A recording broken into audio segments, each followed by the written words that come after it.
Previously on Name Drop. It kind of sounded like one of those TV, it was like, oh, previously on Lost. Anyway, let's go ahead and pick back up on that conversation that Chris and I had on last week's episode of Name Drop. You know, the one where AJ McLean from the Backstreet Boys was telling us all about. You'll have to listen. So here is where I always give Backstreet credit, and here is a lot of the angst and everything that started out, because what happened and how it began was Lou Pearlman had the Backstreet Boys. He worked with the New Kids on the Block, and he said, I want to do that again. Yep. Right? So he had the Backstreet Boys. Then when he started this Backstreet Boys thing, almost immediately, like I said, even before they were the Backstreet Boys, but they weren't the Backstreet Boys. Yeah. He came to me, and I started working, and I would bring in groups and all this. So for a while, it was just me. And I remember, going to Lou's house, and like I'd be going out, or I'd be coming in, and like Brian would be coming out or something. And Brian Luttrell. Brian would be kind of side-eyeing me like, who is this guy? And this is all because of Lou. And what you have to understand is, when Lou brought in the Backstreet Boys, he had all of Transcon, all his company, everybody that worked there, brought them in and said, these are my boys. These are my guys. And they all said, we're behind you. We love you. And they stuck by him. And they were like, Backstreet is our golden child. Like, this is who we love. Now, on a little side project, he's talking to me. And he's like, listen, there's Burger King and McDonald's. I can't tell you how many times he would say, oh, yeah, things like that. They both exist. We can make it work. So I want you to bring me a group. But I can't be involved. Like, I don't want my name involved. I don't want any of the guys to know I'm involved. You go do this. So I had to do this on my own. And I had to some shady shit. Cold call people and talk to people. And I couldn't mention Lou. I couldn't talk about any of that. So it was just weird.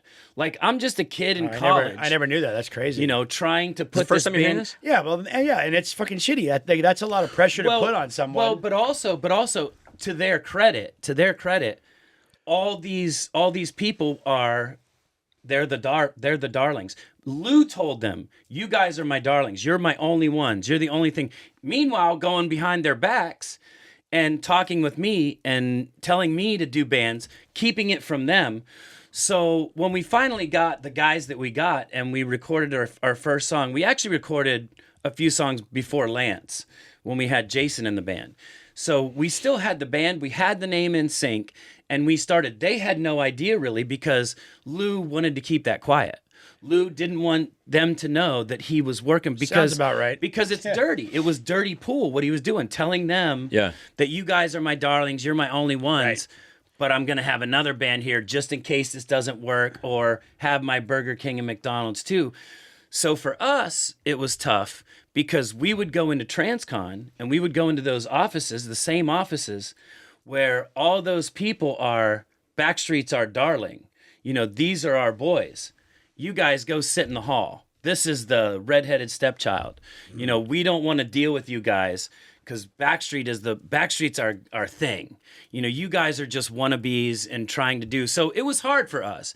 It was really difficult. I'm sure. Having to work that out too. Knowing that's how it went down, that's But shitty. Also, like I was going to say, to your credit, they, when it came out and when we started, doing the thing, and they're like, wait, Lou, this whole time you were doing this thing, a lot of you guys were still really cool and really nice about it. And it was like, we used to go back, and if any of your guys gave us side eyes or were like, screw you guys, everything, I swear to God, I would go back and go, I would have done the same thing.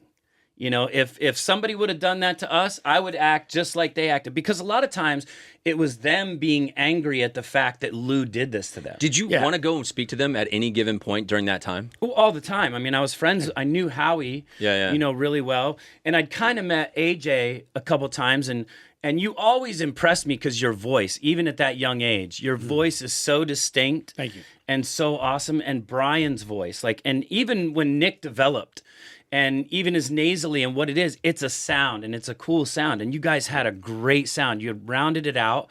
It was hard to be this other band and already have Backstreet. So we used to always tell ourselves, we have to be 5 times better than the Backstreet Boys to be equal with the Backstreet Boys. So that's why we had to work harder and do all this. And not to say you guys didn't work hard. Right, no, But yeah. it was one of those things. It's funny because when I first started dating my ex, she claimed that she didn't know who I was, which I They thought was all kind do of, that. They all do but that. once we started kind of dating, she was a bigger NSYNC fan than she was Backstreet. But her separation was, she goes, well, I thought you guys were better singers. I thought NSYNC was way better dancers. Mm-hmm. And I was like, well, they're also great singers, and you're not wrong about the dancing. Like, you guys definitely, I don't know what it was about the choreography, but like, you guys definitely upped the game as far as choreography and visuals. Like, still one of my favorite performances is the TV sets. Like, that's just the one MTV of the, Video Music that's Awards. just one of Yeah. the dopest little. It's like 2001.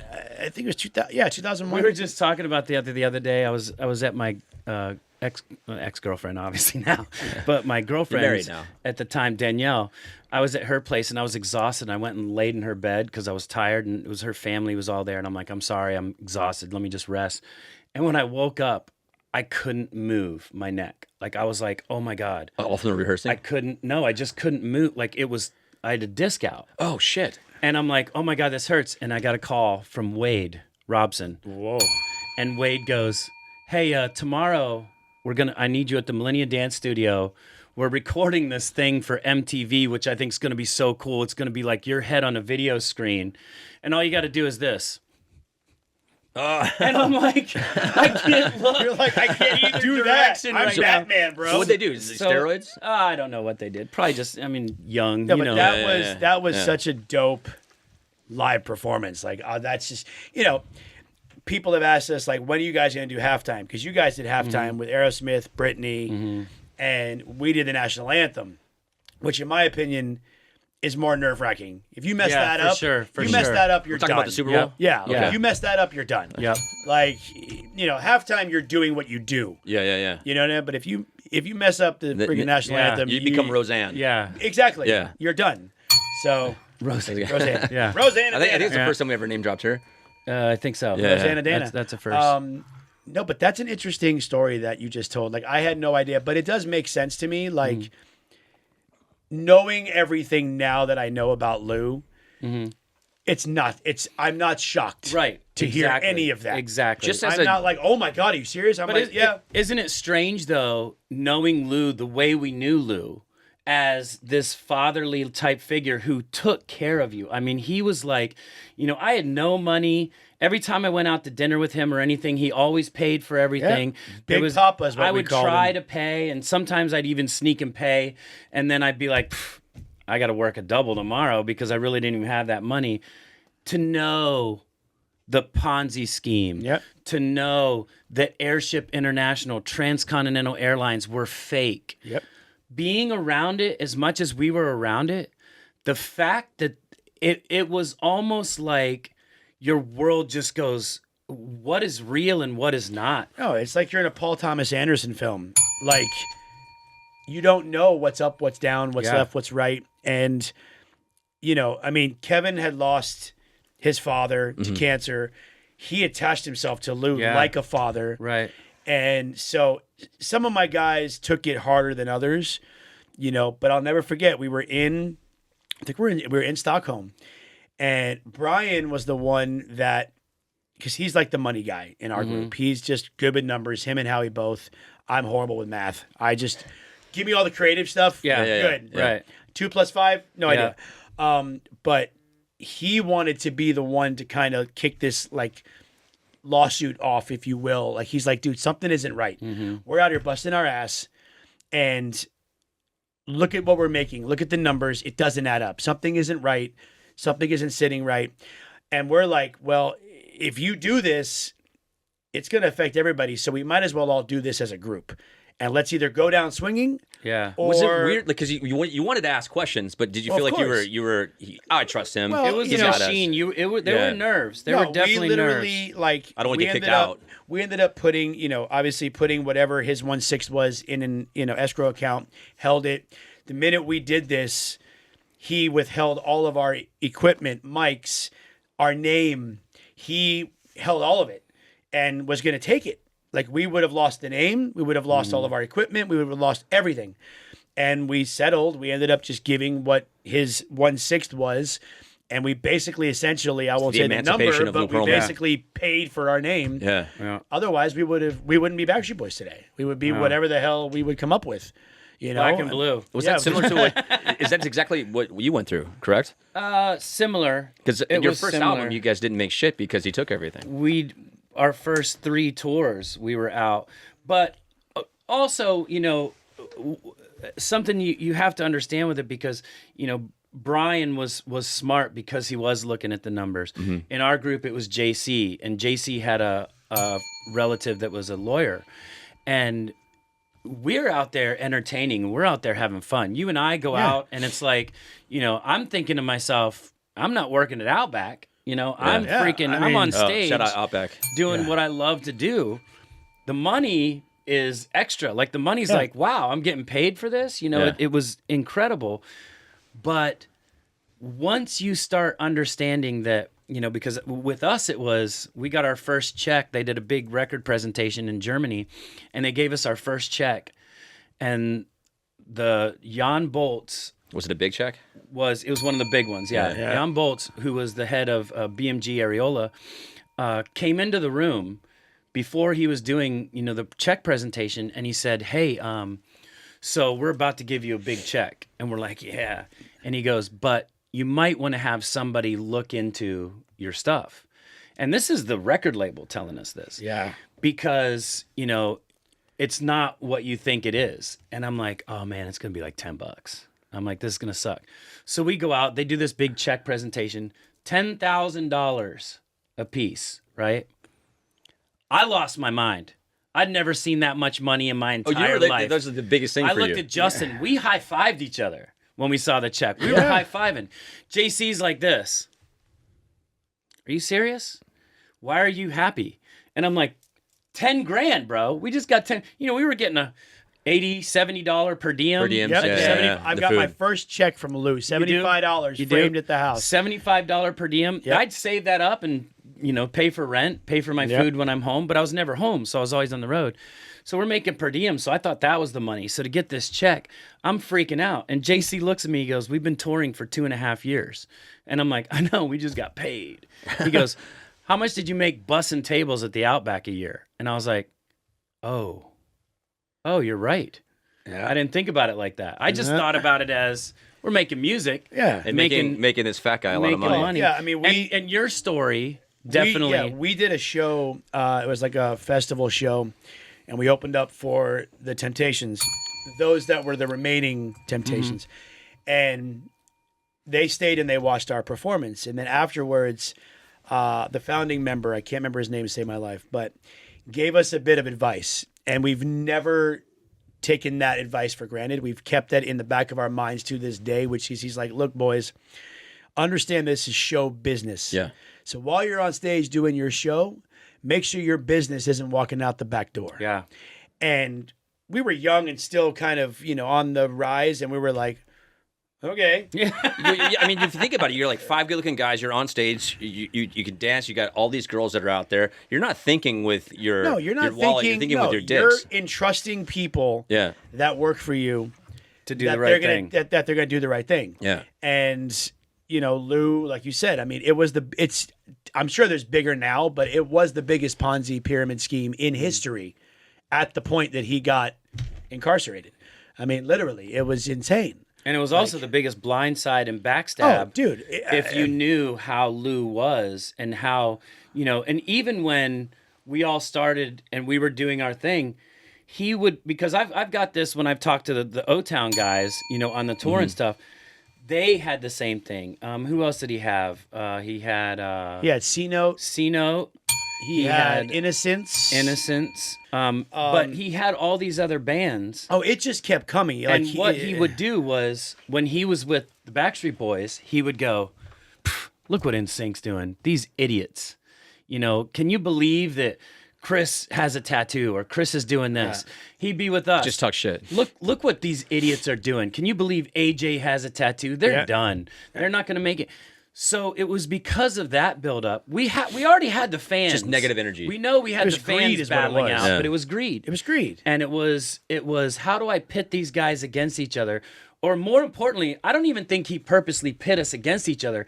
I just think he wanted us to feel comfortable with him and let us think that he was on our side. Yeah, and basically see which one of us was going to internally crumble. When was the last time you had contact with him?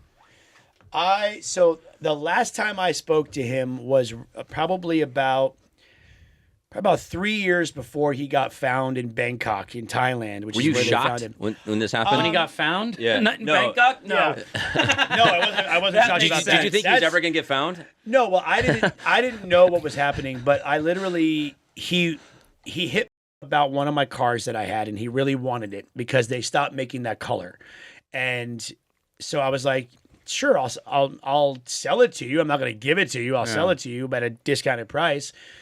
And we met and we had lunch at that pizza spot that he always would take us to. I'm sure he took you NYPD guys. pizza? Not NYPD. This is before NYPD. It was over near Kmart off Turkey Lake. It was in the Orlando? shopping center. Right here? And it was all the really thin pizza. And it wasn't Okay. Carrera's because that came later too. Yeah. But, and so we did the paperwork. He took the car. Never talked to him again. Then whoever was managing us at the time was like, have you seen what's going on with Lou? And then when we shot our documentary back in 2013, I think it was, we went back to, it wasn't Bay Hill, but it was whatever the community he lived in, next to Bay Hill. South Bay, I think. South Bay. We went to where he was in the middle of building his new house.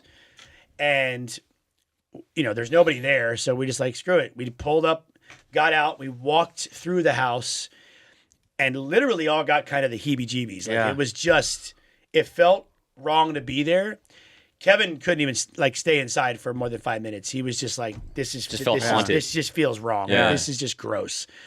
And, so then our production company was like, they literally talked to his parole officer, and they were like trying to find a way for the whole group to go in and just ask him one question. Why? Yeah. Just wanted to know why. Then it was from 5 of us down to 3, and then down to 2, and then 1. Who was the one? You? The one was going to be so many questions. The one was actually, we all kind of wanted it to either be Kevin, Brian, or yeah. But and then they just put the kibosh on it after he got jumped the first time. He got jumped in prison because he was basically giving inside information to trying to start a boy band in prison. Probably, but he was basically giving inside information to some of the police officers there. They were called in jail. Who were already in cahoots with other inmates. Yeah. And he didn't know that. So they're going and telling the other inmates, oh, this guy thinks that he's pulling a fast one on y'all, but we got your back. And so he got jumped once, taken to the hospital. They moved him. And then the second time he got jumped, he had a heart attack, on the way to the hospital. But he got beat up pretty damn good. But that was his MO, though. I mean, you would expect once he got there to do anything, throw anybody under the bus that he could to make it easier for him. When was the last time you talked to him? Was it after No Strings Attached or before? I honestly, I talked to him. We had no contact with him after the lawsuit and everything. And Johnny, even when he was in jail and stuff, Johnny was telling us, Johnny Wright? Johnny Wright was telling us, stay away. Don't go in. It's a bad look. He goes, anybody that goes in there, they're looking at too. If you go in to see Lou Pearlman and he just had this Ponzi scheme, well, Chris is in there. Let's go see what he's doing. Yep. So, there was a lot of that kind of thing. But I think I had, when he was doing the whole Church Street thing downtown, and I still... I don't know how you are, but I still I always try to give people another chance. I mean, to my fault. You're good like that. I've definitely, well, that's how I used to be. Yeah. And the business changes the you. business changes, and I've learned a lot in the last year about myself to where, I even have it tattooed on my hands now, these initials that mean if it doesn't fit, don't wear it. I took on everyone else's shit my whole life. And it's like, I can't do that anymore. Your shit's your shit. Yeah. And I'm not going to bend over backwards for somebody if you don't like me, that's your loss. And if you don't, it's just, but I will always feel a little bad for Lou. I'll always feel a little bad, but I do. He was my first, looking through all of my work that I've done in my sobriety, he was my first resentment. Like when I'm doing my 4-step in the AA program at 12 steps, it's a fearless and moral inventory. And you go through your resentments, you go through the people that wronged you, how you wronged them. And I kid you not, in my writing, he's the first fucking person that I wrote down because he was my first resentment. And I mean, it's like 3 fucking pages full, but it's like, but I'll always have a soft spot because there was a lot of good time before you got to see the man behind the curtain. I mean, honestly, it's almost like a shame, disappointment. Well, it was all of it. I mean, that's what I was going to say. It was shame, disappointment. It was regret. It was sadness, happy, cheerful. Yeah, like all of it. It was literally every emotion you could think of. Yeah, we went through because I mean, like you said, Lou took us in like his kids. Yeah, like we were at that house more than I was at my own home. And it wasn't the weird. It wasn't like you hear everyone later wants on. to go to sexual shit. I'm saying like later on it became like this weird. Oh, yeah. It like turned Epstein-ish afterwards, right. But which then I started thinking to myself, like I know nothing ever happened to me, but I'm like, did he have cameras in the house? Did he have this shit? But all I remember was playing pool, being obsessed with his freaking C3PO that he got from Sharper Image. And Laserdisc, watching porn for the first time. Sitting in that cool room, the bar room that he had, and just, I mean, he called Jerky Boys when we first got together, and we're talking, and all these things that Lou brought to the table that you're like, man, this guy, because again, not only do you realize that he is like your father figure, but he was also all of our firsts, like times that we got to experience these things, these worldly, these famous people, these trips. Yeah, like you were in college, Howie was in college, Kevin was working at Disney, Nick and I were 12 and 14. Yeah. So like instead of going to high school, we were tutored. So like all the shit that you should have experienced in high school, we're experiencing on another level because of this guy. Like going to Universal and doing like the backlot stuff and like all the special treatments. It's like, what? We never got special treatment up until that. Do you think you guys, I mean, it obviously sounds like it was grooming. He did all these awesome things for you guys. 100%. To the point where, okay, now these guys are making money. I can now, because I'm such a nice guy, they owe me. He was double dipping though, because he had his management commission, he had his 1/6, and he was also getting shit from the promoters. So like he was like triple dipping. So he's a 6 member of Backstreet Boys and 6 member of. It was the old Bugs Bunny cartoon. That's how I described it. It was, what about me, boss? What about me, boss? What about me, boss? What about me, boss? And 1 for you, 1, 2 for me, or 1 for me, 1 for you. 1, 2 for you, 1, 2 for me. 3 for you, 1, 2, 3 for me. Yeah. It really, and again, we all didn't know any better. Like you're signing your life away because that's the guy you trust. How old were you when you signed? I was probably 22, maybe. I was older. How old were you? I'm Kevin's age. Kevin and I are like a couple weeks apart. Yeah, so I was 14 when we started the first incantation of the group, and then 93 is when we got the actual group. So when we really like made it official, I was probably like 16. Yeah, but like again, my mom was my guardian still, obviously, right? Because I'm not 18 yet. And all of us are just excited. Oh, shit, Jive Records, like we're actually getting signed. Nobody thought, and Lou had his own attorneys do everything for us. So nobody thought to get their own attorney. Because you trust Lou. Yeah, nobody thought to get their own lawyer. None of our parents were like, for like the minors. Did he discourage you from getting an attorney? He's like, hey, don't worry about it. I'll trust you. No, he didn't have to discourage. Because it's like, where do I sign? I'm because good, you thought of Lou as your attorney. Like, it's like whatever he does, he's done so much for us that you trust him. You trust him. Best gift of gab. He could tell you stories. He could just lock you in and you would believe if he told you that this hat was neon green, you would walk out of this room believing it's neon green, no matter I'm colorblind. what. What is going on? Lou's Like- so smart. Oh, I mean, and evidence of that was the Airship International, the Transcon. I mean, he had little planes on his desk. He had the little blimps. We'd go out and see the blimps and The gondola and, place where we would all rehearse. I'm sure you guys Right. rehearsed where they had the gondolas, which was hot as shit. Yep, all that stuff. And so at that point, you don't sit there and this is our livelihood. Like, this is what we always wanted to do, or we want to get this. You don't go, are you telling the truth? Yeah. Is this real? When you've got little planes and you're an old man like that and you've got all this money and you're telling me you own a blimp company? No, we didn't have Google. Yeah. You know, we can go, let me go Google Lou Pearlman and his see whole what he thing really... was he had the Budweiser blimp, MetLife, and SeaWorld. Mm-hmm.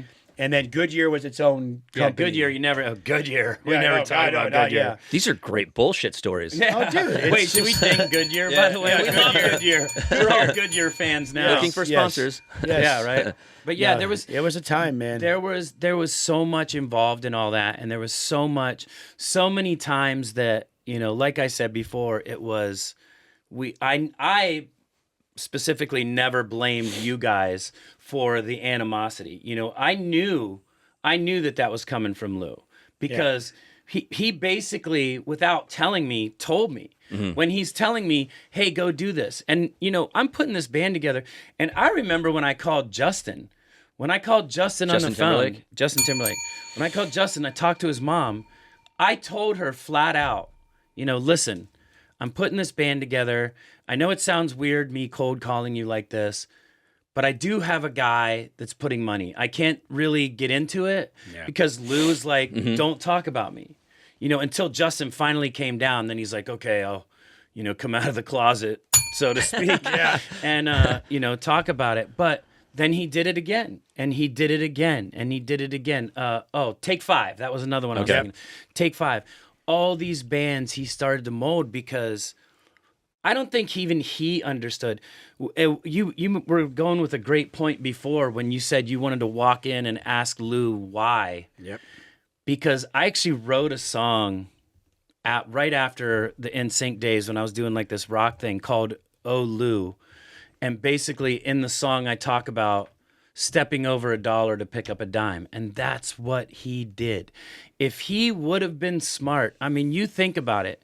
If he would have been smart, he would have stayed out of the Ponzi side of it.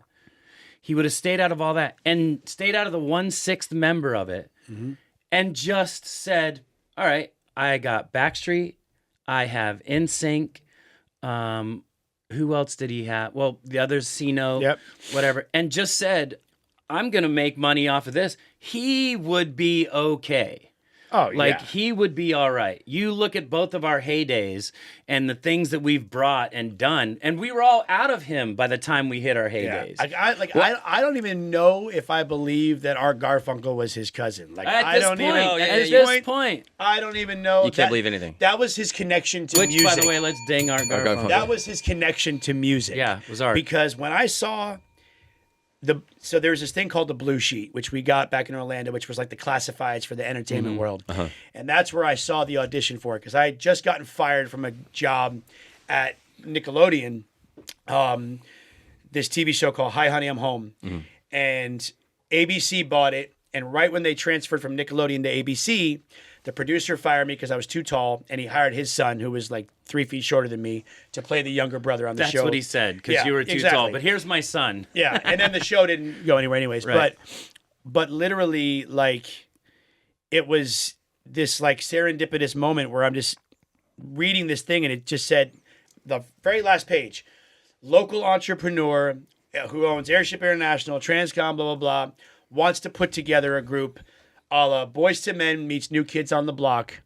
5 guys that can sing and dance and da-da-da-da. So I just looked at my mom and I'm like, I got nothing else going on. What about it?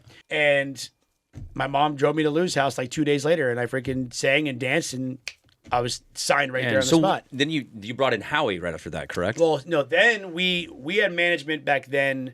We had Gene Tanzi and Sybil. Gene Tanzi and Sybil. And so we just put out this cattle call. And Howie had a stage name, which was Tony Dinetti. So that's why ding Tony Dinetti. Tony So A. that's why That's great. he had to re-audition a year later because we wanted Howie, couldn't find a Howie in any of the casting paperwork. You got Tony Dinetti. So we like, because he introduced himself as Howard Durow, but he's, this is my stage name. Oh yeah. And so it took a year almost to find him again. But we had like probably 60, 70 guys audition. And if they didn't have choreography, I put together like 2 counts of 8. And if they did their own shtick. But Did you have absolute say in who was coming in? I mean, I didn't know any of the guys that were coming in. I didn't know anybody, but like I became friends with some of them. But I would talk to Gene, Sybil, and Lou and be like, well, this guy was dope singer, but he needs work on the dance. Or this guy was a great dancer. This guy's got a good look. He can't really sing or dance, but whatever. That would be who me. knows? Yeah. And Nick sang. God, I think he sang. I want to say he sang Richard Marx. I'm not even kidding. I think he sang Richard Marx. I gave him 2 counts of 8. Howie did My Prerogative, and he had his own choreography, which was. I love you, dude, but I love you, my God. But it was the 90s, so okay. It was cool. It was cool. Did you being the dancer, did you do a lot of the choreography for the... No, or was it more just for the auditions, there was David Nickel and I saw him 2 nights ago. Keith, yes. Keith and David were both a team. That was our first choreographers before we got signed. Once we got signed is when we met Fatima Robinson and Swoop. Oh yeah, who are legends. Fatima was really big with you guys. Yeah, that was when we really got, in my opinion, great choreography. Because you guys, good choreography. Yeah, you guys had your thing. Well, it's got. I'm kidding. It's kind of gone up and down. No, but you guys are awesome. You guys had Wade first. No, you guys. No, we basically had Mickey Mouse Club people. Robin Wiley. Yeah, Robin. Big Beep.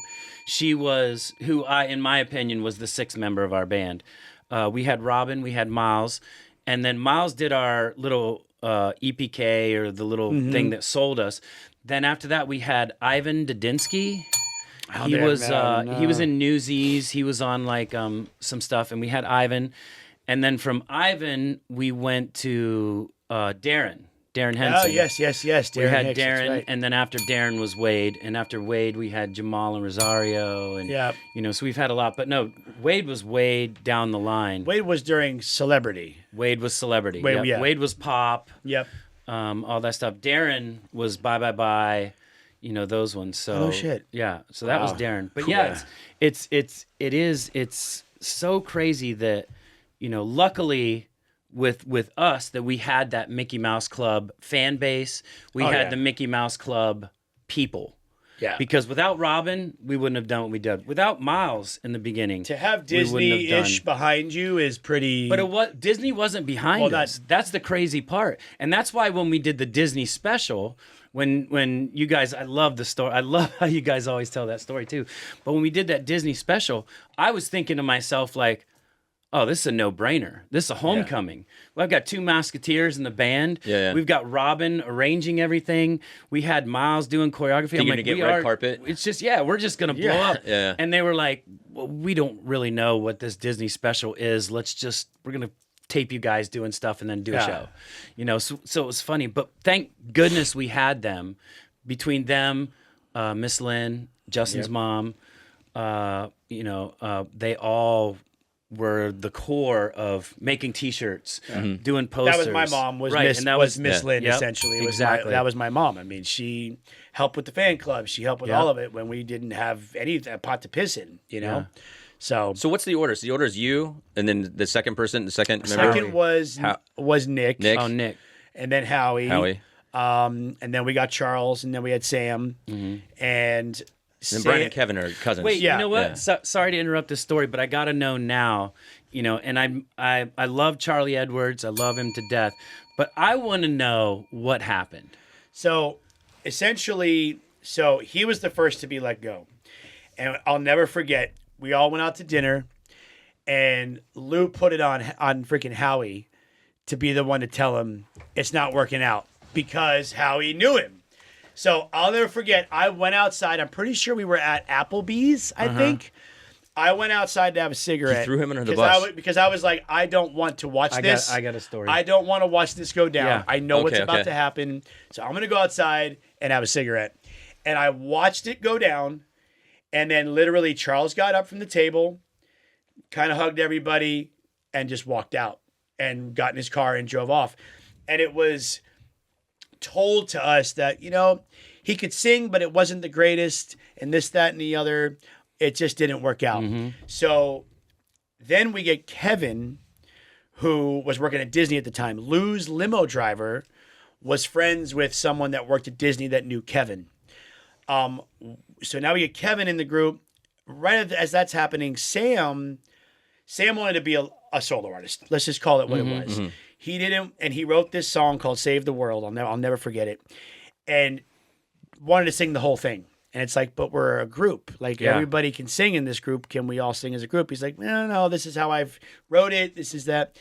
And we were like, this is not going to work, dude. If you want to be a solo artist, go be a solo artist. We give you our blessing, but this is a group. So he quit. Damn. So now we got 4. And we were going to go back to the drawing table, back to all those dudes that first auditioned and see who our top ones were. But Kevin's like, well, I got this cousin. Who's in Kentucky. He's like, I know he can sing. Sing his ass off. He's like, I think he can dance. He's probably got rhythm. He plays sports. He's, you know, he should be pretty agile. And he called Brian. He was a junior at the time at high school. And he got sent to the principal's office. And he had never been to the principal's office his whole scholastic lifestyle. He's walking around, and he's this is what it looks happening? like. And then it's his cousin on the phone, like, hey, cuz. And he's like, hey, so I'm sorry I'm calling you in the middle of school, but like I'm in this group, da-da-da-da, there's this guy, Lou, blah, blah, blah. Do you want to be in this group? So Lou flew him down. We met him the next day at the band house, which was the dumbest thing in the world. Yeah. And we went into our rehearsal space back then was a hot garage with giant mirrors industrial that we put fan. up. Yeah, industrial fan, mirrors on the freaking wall that were cracked. And that really horrible, like, ballroom dance floor crap. Yeah. And we sat down and we picked out the harmonies to It's So Hard to Say Goodbye to Yesterday, the Boyz II Men version. Oh, yeah. Yeah. In that moment, we knew. We're like, this is the sound. Yep. And 2 weeks later, we did Grad Night 93 at SeaWorld. Wow. And that was that was our first performance. That was April 20th, which is our anniversary. We're coming up on 31 years. Wow. Shit. Wait, hold 420. on. Yeah, 420. Yeah, we never thought of it that way, but now it's like happy anniversary, man. Dude. This is amazing to hear because when, you know, I guess Lou had kept in touch with Charlie, and that's when he said, you know, I want to do this again. Who do you have? And Charlie thought of me first. That's when I met Lou. Charlie ended up not working, and we never kicked Charlie out. Because it was a grind. Because when you were talking all that stuff, we were having rehearsals at my house, and that's when we had Brody. That's when we had Raul. Oh yeah, that was Charlie. That was me. We had John Rodriguez, who's Luis Fonsi's brothers in our city now, and that's when we had that band. And Charlie just had an opportunity to go teach golf in Club Med, and he's like, well, I'm going to go do that. Because, I mean, we'd been working for years. Yeah. I'm not lying. It was years of doing rehearsals, and nothing was happening for us. I mean, we were going nowhere. But that is crazy about Lou that you just said, because let me tell you something, and I've just talked to him. C-Note is back together. C-Note's going out, which is awesome. I love those guys to death. They did a show with us for the Pop 2K in New York.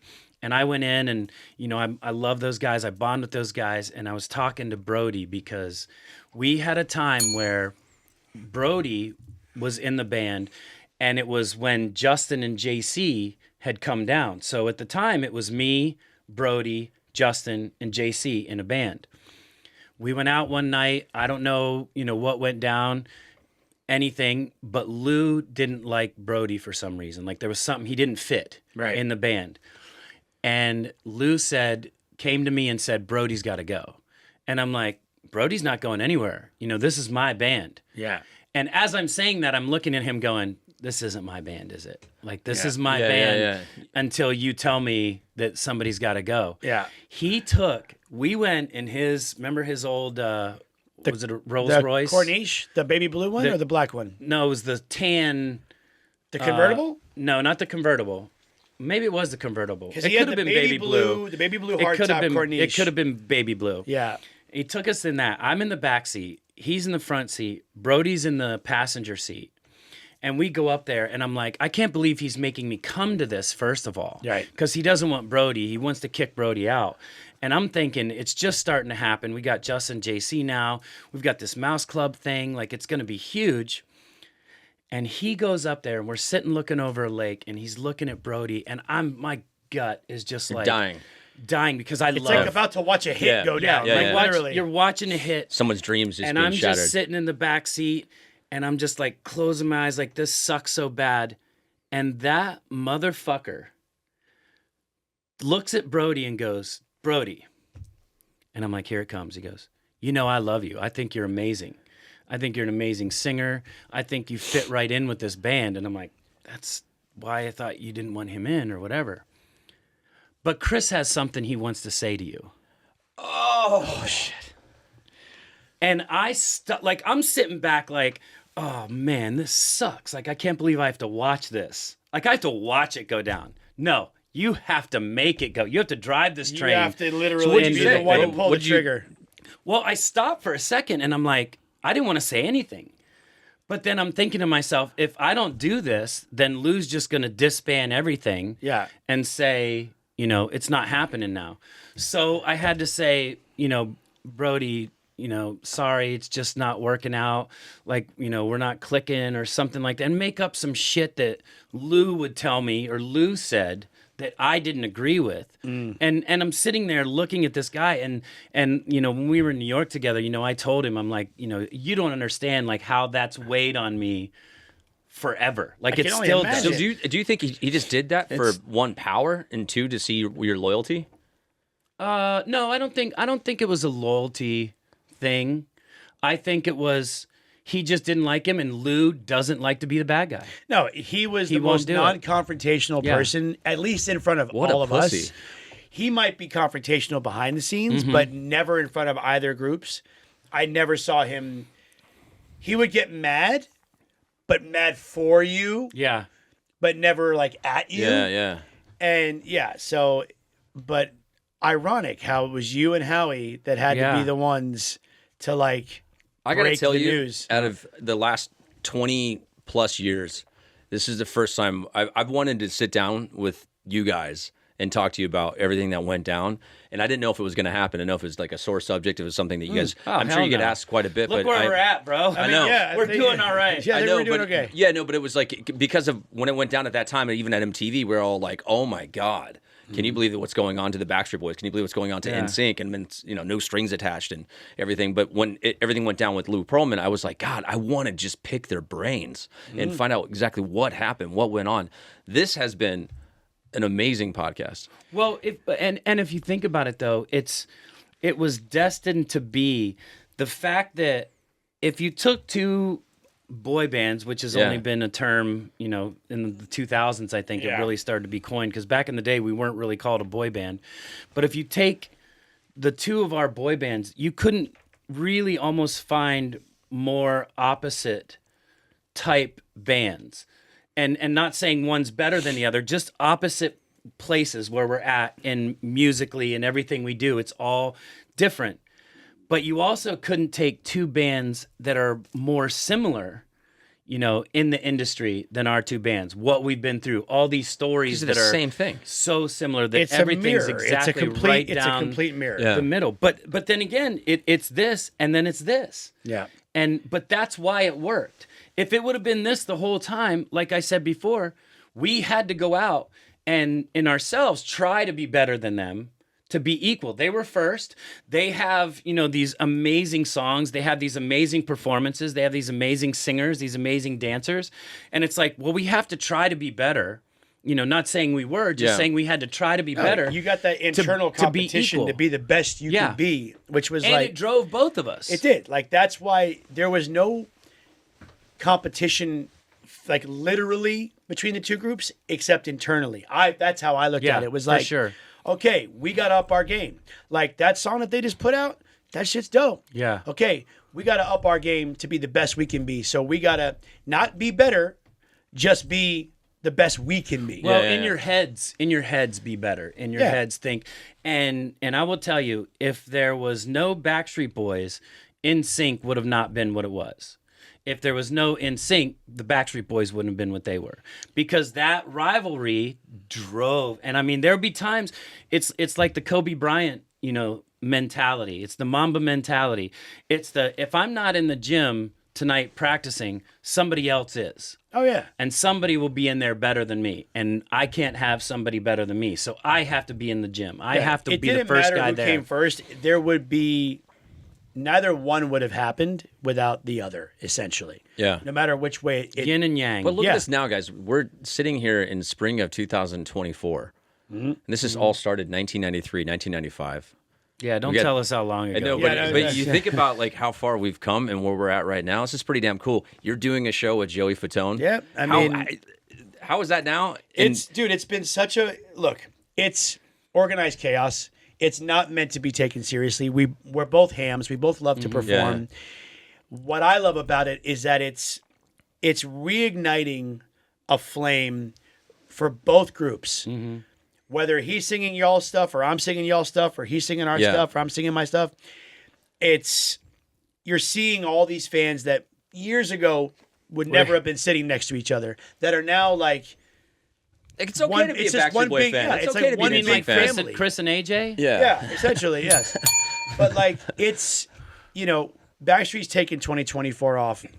We got a lot of stuff coming up in 25. So 24 was like our year just to kind of chill. We finished the tour.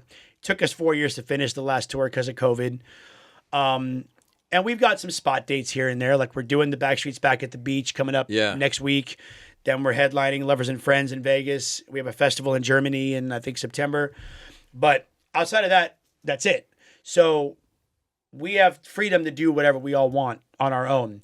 And I'm also, and Joey would back me up on this, I'm using this as a promotional platform for my solo stuff. I'm about to drop my solo album this year, Dude, my congrats, first brother. ever one. So like this is a great opportunity to be, in front of these people, these fans that are of all ages, honestly, across the country. Wet in your whistle. Yeah, Yeah. it is. What is the solo album? What? Because you are a Swiss Army knife. I mean, every you can say time the I same hear about you- JC's first record. Every which, time. Well, I mean, but which JC I love that record. No, that's a whole nother conversation. I love Schizophrenic. But I'm not comparing that, because what I'm saying about you is you change your sound to what you're into or what you're feeling. Because I've heard, you do country. I did. You I know, did do country, You yeah. you did dance. You did. By the way, I'm- the country world loves you. Everybody that I talked to in the country world, they said AJ was like the nicest, I sweetest was guy. this close to finally getting over the hump. I was about to uproot my family, come out to your neck of the woods. It was all ready, Yeah. and then COVID hit. Yeah. And in the middle of COVID, I was like, once the dust settles, I'm gonna have to start all over again, because Nashville will forget. It's They're a very- 10-year town. They're very, very Yeah. near to the fucking chest. And I'm going to have to go inundate myself in, really integrate into the Nashville scene to really kind of build it back up again. And I just was like, you know what? It's not me. It's not really me. Yeah. So What- what is it? What is you? What is this me record? is literally, it's a plethora of like just pop, but funk, R&B, soul, a little bit of dance, but it's like just good songs. And it doesn't matter what the production is, because if you listen to the full album where it's at now, I've got 80s, I've got straight 90s R&B, I've got like throwback Zapp and Rogers shit, funk, but it somehow all works together.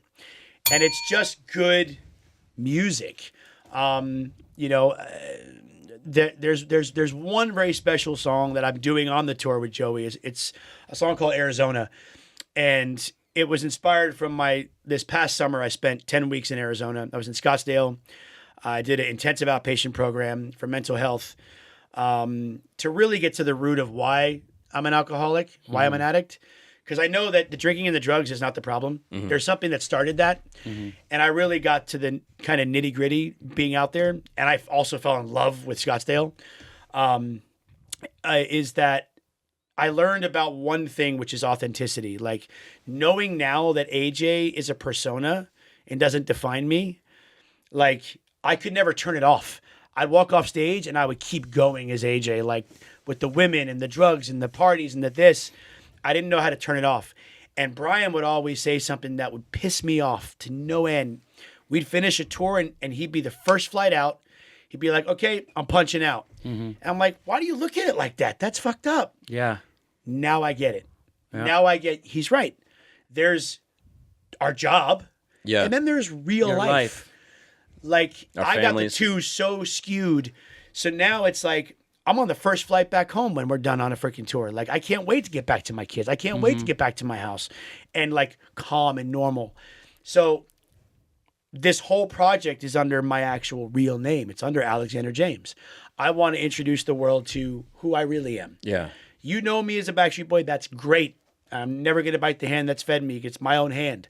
I don't want to gnaw on my shit. But I want the world to get to know me. And I'm still experimenting. I'm still trying things, but like I've been in the studio recently with Ty Dolla $ign. Like that just came out of nowhere. Wow. Okay.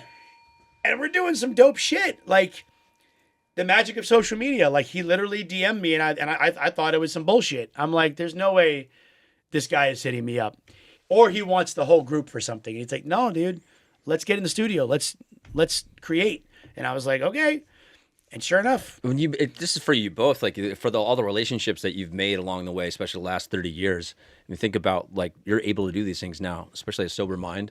And you don't even drink anymore, do you? Well, I haven't in a while. Long time. It's been like a year, I think. Yeah. Well, whatever. no, it's just look, everything works until it doesn't. Yeah. Whatever that is, but where I see things now compared to where I saw things almost 3 years ago. Yeah. Night and day. And I really, no disrespect to my oldest daughter, but it's both of them, but my youngest daughter really saved my life. Yeah. I flew back from Miami. I did a radio show with Joey. It was on September 25th, 2.5 years ago. And I got annihilated. And this is before I even knew about fentanyl. And fentanyl was out there and I was doing a shit ton of blow, drunk as shit.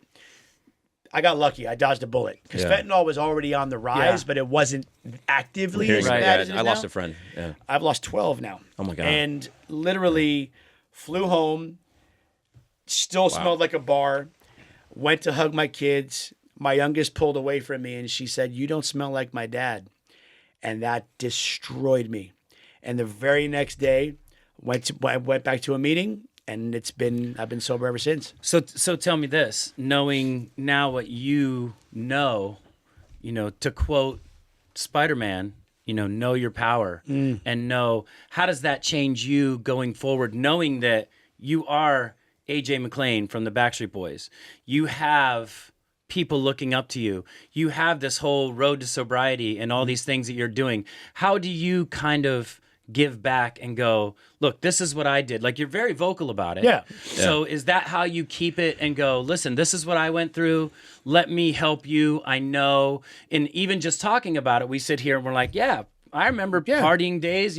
We go out and get drunk all night because we were young and we could rebound and we could do it day after day and it wouldn't affect you. You get older, shit starts to break. Oh, yeah. Cars warranties start to expire. Yeah. It's like, the red light comes on at some point. But how do you talk to people, because you've got a great voice for it? I just, look, I share my story, as we say in the program, my experience, strength, and hope. If I help one person by telling my story, I did my job. Like explaining that we're just like everybody else. Doesn't matter what we have as a job or a profession. I had the world at my fingertips. We all did, but it's what you use with that power that either benefits you or it destroys you. Yeah. And I was somewhere on the seesaw in between until I finally now have realized that, boundaries. Never knew what that word was. Now I know what that is in my life. Balance. Never had balance. I wanted to work. Now it's like, dude, like I need to have not a dual personality, but the two worlds can coexist, but one is a job and one is me just being myself. The dorky nerd that loves to watch Star Wars movies on freaking repeat and Funkos, and I'm a fucking sneakerhead. Like, that's me. And I'm a fan of good music and just good people, and I've siphoned all the toxic shit out of my life. And, you know, again, if you don't like me, I'm not going to bend over backwards for you anymore. Like, that's your loss.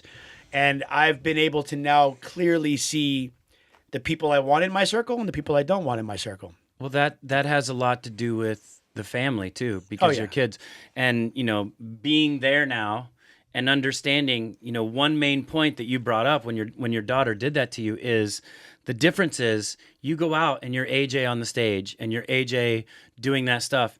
If you go out and be AJ after that, you get home and you're exhausted. Mm-hmm. And that kid comes over to you and says, "Hey, let's go play." You're like, "I'm too tired." Yep. Now it's affecting your personal life. Yep. Now you have to stop and go, you know what? I do have to keep it on stage because my real life isn't that anymore. No, you know, my real life is my family, and that's the most important thing. Yep. So I have to make time for that. And making time for that means I can't be the crazy guy going to the clubs all night long because I know tomorrow morning I'm going to have to wake up. There's going to be somebody jumping on me going, "Let's play." Yep. We never want our kids to be disappointed in us. No. And that's got to be. And, you know, and being a girl dad, like, I want to set the best example of what I think a man should be. Because, of course, there's never going to be any guy that's good enough for my girls. Well, speaking of which, Richard Marks we had in, and he told us that he saw you going to the nail salon with your daughter. That was my daddy-daughter date. That's what we usually do. There you go. Yeah. That's what you guys did? So is that the mitts right there? Is that your nail line? Yeah, this is what both my girls picked the colors this time. So that's your nail polish, you have right? a line. I do have a line, Ava Dean, which was inspired by my daughters. Yeah. So we went yesterday to get our nails done, and for the show. For all of it. I mean, for name drop. I had black before and they were falling off, so I didn't have time to get them redone. But I was like, yeah, let's just go. Like, not to say that if I had boys, it wouldn't be the same thing, but because I don't really play sports, I play golf and I go bowling. That's the top two things. Considered a sport. It is. It is. Both are, but by having girls, like I love to shop. I love to get my nails done. And like to have girls is like the best fucking case scenario. I'm like, let's go do this. You know, we were getting so dark about Ron, or not Ron, but Lou Pearlman. Ron Pearlman. We went did talk the about other way Ron. on that whale's one. vagina.